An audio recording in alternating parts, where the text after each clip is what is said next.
행복을 느낄 수 있으면 행복해진다. 행복이란 무엇일까? 어떻게 하면 행복할 수 있을까? 책을 읽고 있으면 어느새 평온한 즐거움 속에 빠져든다. 하지만 그 행복감을 느끼기 전까지는 그저 활자에 지나지 않는다. 일출과 일몰은 그저 이른 아침과 늦은 오후의 의미로만 여길 수 있다. 하지만 걸음을 멈춰 그 광경을 감상해 본다면, 그래서 새벽 하늘을 뚫고 올라오는 한 줄기 빛을 보게 된다면, 저 하늘 끝으로 넘어가는 해와 노을을 보게 된다면, 그 아름다운 광경에 무한한 행복감을 느낄 것이다. 행복해지는 방법은 행복을 느끼는 것이다. 즉, 마음으로 느껴보는 것이 행복을 향한 첫걸음이다. 정말 행복해, 정말 만족스러워 라고 말할 때 우리는 그 행복을 어떻게 느꼈을까? 그 만족감은 어디서 느낀 것일까? 마음으로부터 온 것이 아닐까? 쉬운 예를 들어보자. 아기를 낳을 때 엄마는 인생 최고의 고통을 느끼지만 아기의 우렁찬 울음소리를 듣는 순간 고통은 잊고 최고의 행복감을 느낀다. 연애를 할 때도 마찬가지다. 힘들지만 달콤하고 보고 싶어서 괴로워도 행복하며 겪는 모든 시련이 행복한 추억이 된다.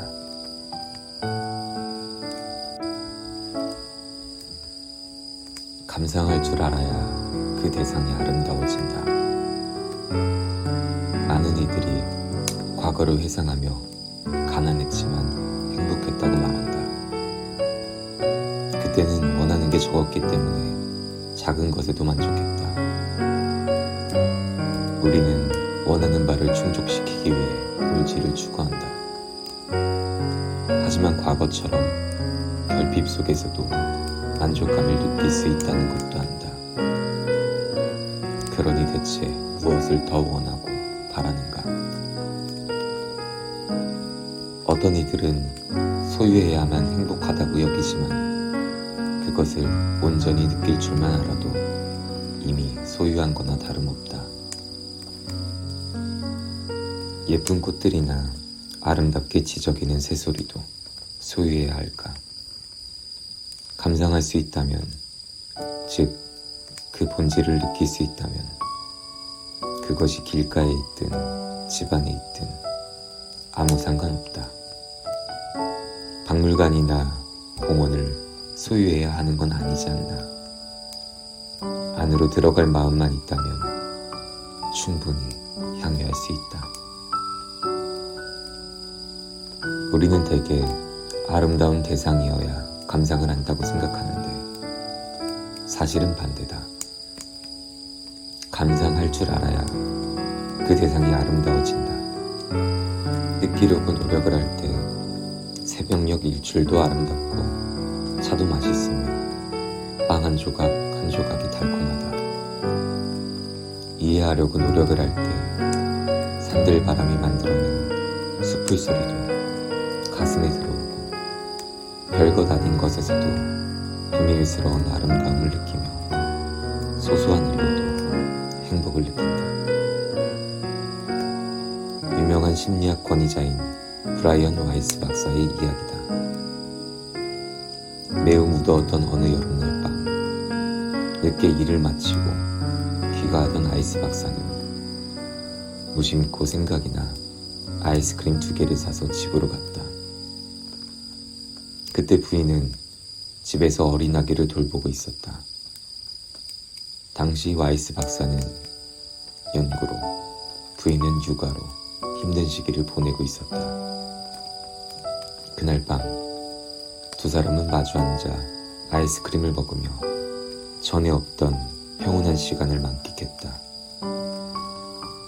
수년이 지난 후 부인인 캐럴 여사는 남편이 힘들었던 자신을 떠올리고 아이스크림을 사다 준 그날의 일은 평생 잊지 못할 가장 소중한 추억이라고 말했다.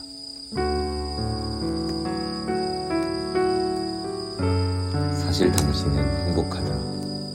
단지 모르고 있을 뿐이다. 나에게 행복이란 엄마가 만들어준 음식이다. 나는 집이라는 단어에서 집 밖까지 풍겨나오던 엄마의 음식 냄새를 떠올린다. 외국에서 공부를 하고 일하느라 함께 지내는 시간이 적다 보니 그 순간이 얼마나 행복한 것인지 더 절실하게 느끼는 것 같다. 아무리 유명하고 맛있는 음식도 엄마가 해준 것만 못하다. 엄마의 음식을 입에 넣으면 음식 맛뿐 아니라 엄마의 사랑과 관심도 느껴진다. 그리고 그 따스함은 입에만 머물지 않고 가슴으로 더 깊게 전해진다. 말로 설명하기 어려운 이런 감동을 우리는 행복이라고 부른다. 살면서 당신을 기쁘게 했던 일들, 당신이 즐거웠던 시간들을 떠올려보자.